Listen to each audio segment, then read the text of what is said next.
Good morning. আজকে বিশেষ একটি অঙ্ক করব সি-টেটের প্রিপারেশনের জন্য। এই ধরনের অঙ্ক সি-টেটের প্রশ্নপত্রের বইয়ের বিভিন্ন জায়গায় দেখা যায়। আজকে যে অঙ্কটি করব সেটি স্ক্রিনে দেখা যাচ্ছে। One side of A triangle is 5 centimetre and the other side is 10 centimetre. It's perimeter is p centimetre, where p is an integer. What are the least and the greatest possible values of p?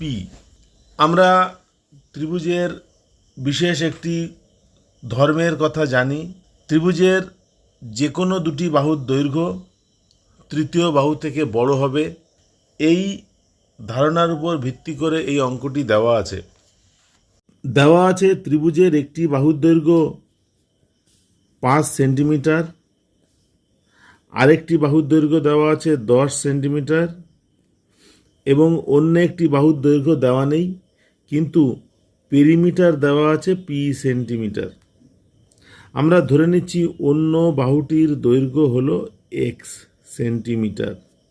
তাহলে সূত্রটা কি বললাম, কনসেপ্টটা কি? ত্রিভুজের যে কোনো দুটি বাহুর দৈর্ঘ্য তৃতীয় বাহু থেকে বড় হবে। আমি যদি ধরে নিই x এর মানটা ছোট, তাহলে ছোট দুটি বাহু, একটা আছে x আর একটা আছে 5, এই দুটির মান 10-এর থেকে বড় হবে। তাহলে 10-এর থেকে বড় পরের সংখ্যাটা কত? 11। তাহলে হতে পারে x + 5 = 11, তাহলে x = 6। তাহলে এখানে আমরা x এর মান পেলাম 6। এটা হচ্ছে কেস 1।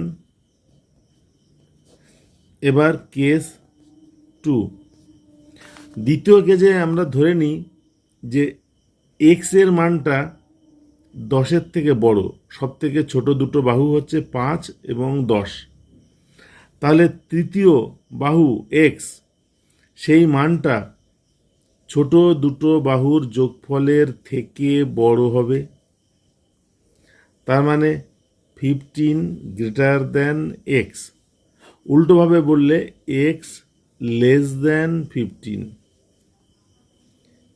x এর মান 15 থেকে ছোট হবে। তাহলে 15-র ঠিক আগে ছোট সংখ্যাটা হচ্ছে 14। তাহলে এখানে দুটো মান পেলাম, একটা হচ্ছে x এর মান 14 আর একটা x এর মান 6। এখন পেরিমিটার, একটা ট্রাঙ্গেলের পেরিমিটার মানে কি?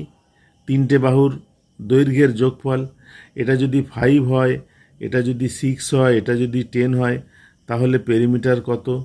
আবার দ্বিতীয় কেসে যদি এটা 5 হয়, এটা 10 হয়, এটা 14 হয়, তাহলে পেরিমিটার কত? এক্ষেত্রে পেরিমিটার হবে 5 আর 6 11 আর 10 21। আর দ্বিতীয় ক্ষেত্রে পেরিমিটার হবে 5 আর 14 19 আর 10 29। তাহলে এখানে বলেছে অঙ্কে যে পি এর লিস্ট মান, সব থেকে ছোট মান কত? পি এর সব থেকে ছোট মান 21 আর পি এর সব থেকে বড় মান কত? 29। এই দুটো হচ্ছে উত্তর।